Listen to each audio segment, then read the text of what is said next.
காய்ச்சலுக்கும் காய்ச்சல் வந்து வேகிறது.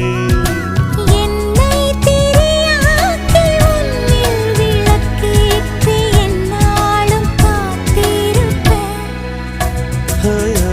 அழகூரில் புத்தவளி